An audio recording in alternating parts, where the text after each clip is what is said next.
Hey you guys, I am in the process of cooking. I decided to cook for dinner tonight for my family and I some boneless chicken breasts. I mean, not breasts, I'm sorry, chicken thighs. And what I did first with my chicken thighs was I took it out the pack, I rinsed it off, I cleaned my chicken. I made sure my chicken is very clean. The type of seasoning that I use are different kinds. I may use seasoning all, I may use Miss Dash, I may use other seasonings as well, but it's up to you what kind of seasoning you want to use. I particularly like to use seasonal because it already has the flavor in it, it already has the salt, so I won't have to use my salt as much.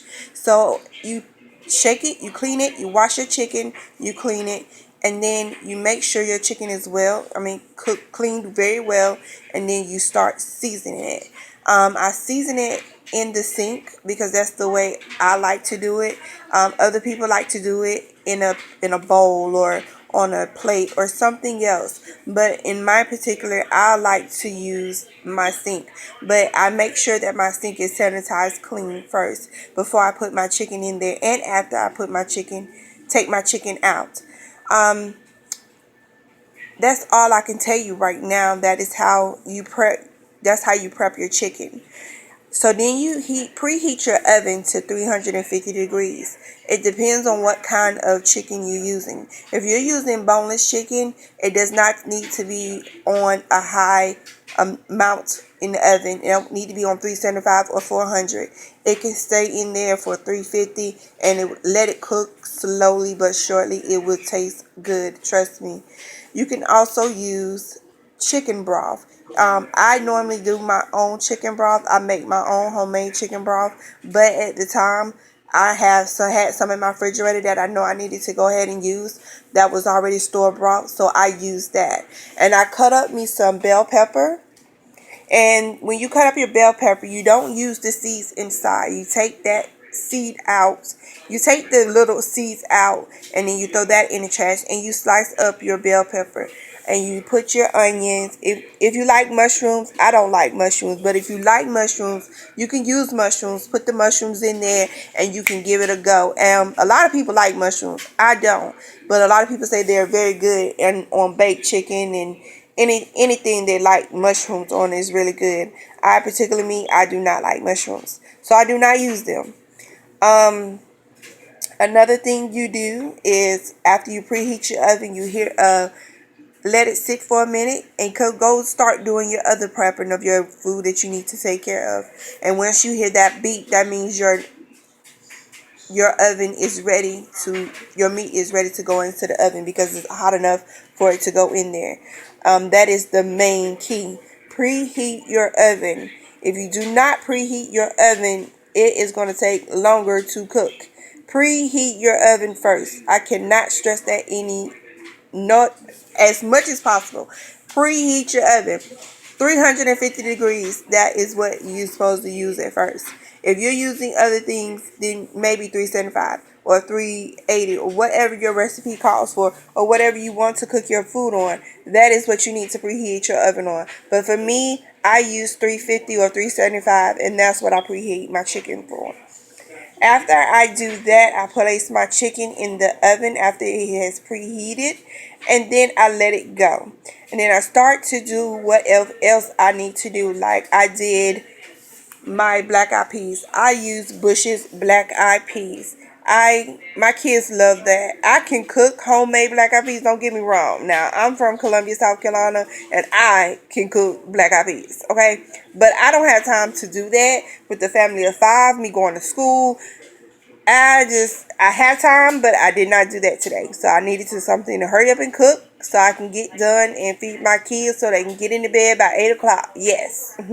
So I use Bush's black eyed peas. You don't need no salt. You don't need nothing. Just put it in the pan, put it on medium, and let it go. Do not let it don't let the juice run out because it will get mushy. I've had that problem with me before and it does not taste good. So do not let the juice run out because they will taste nasty. Another thing, I use corn because my girls do not like peas like that. I use corn for them so they can be able to eat something kind of vegetable so it can be in their system. You do not have to have cooked corn if you do not want to cook corn. But for me and my family, I cook corn because my girls do not like corn. Okay, another thing with the corn, I use maybe 2 tablespoons or teaspoons of butter, or margarine, whatever you have in your refrigerator, and I put it in there, and I keep it on medium. Everything is on medium high. Do not turn it up to a higher level, because if you're doing something and you're not paying attention, your food will burn. Do leave it on medium high so you will be able to know how to look out for it. Medium high or medium low. However way your oven works or your stove works, that is fine. But that is the correct way to do it. So, after I did that, I went and got my potatoes. I had sweet potatoes too. So I want sweet potatoes. I'm going to eat my black eyed peas, sweet potatoes, and my brown rice. I'm not going to eat the corn because that is too much for me. And I am watching what I eat. So I have to portion my food out for myself. But other people, if you want to go for it, go for it. But for me, I am not. So I am cooking me some sweet potatoes. So my sweet potatoes, I washed them very well with some water, cold water, warm water, however you want to do it. And then I like to use olive oil. Olive oil is my best friend. Olive oil and seasoning salt and garlic are my best friends. I love them. I really do. So I use it. And so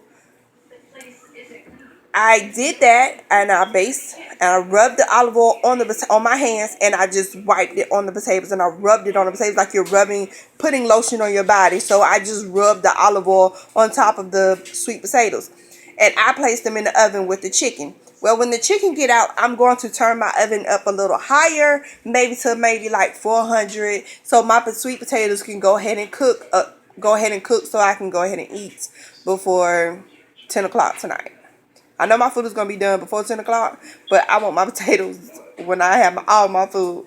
But anyway, that is it. If you have any questions or any concerns, if you need to learn or need to know how to cook, contact me. I will do a video for you. I will do it for you, just for you, because I love you. And I want you to learn what I learned. Because when I learned how to cook, my grandma made me learn how to cook. My mama put me in the kitchen and taught me how to cook. And I watched a lot of people. I watched people in LaGrange, Georgia. I watched family members. I watched my aunties. I watched my grandmama and everybody else. And I enjoy cooking. That is my passion. Cooking is my passion. So, as you can tell, I do have a catering business as well. So, just if you need some help, holla at me. Holla at your girl. I am going to start doing blogs or vlogs, whatever you want to call it, on YouTube. So look me up, hit me up, and maybe I can teach you a thing or two the way I do it. You may want to add your own little spin to it, but I hope this will help you in the near future. As soon as my food is done, I will show you the aftermath of it. Oh, and one more thing. When your chicken, this is how you can tell your chicken is done. Put a fork in it, and if it does not bleed red blood, then your chicken is almost done. But if it's bleeding red blood, that means you're doing something wrong, and that you need to put it on a little higher. So if you don't want to put it on 3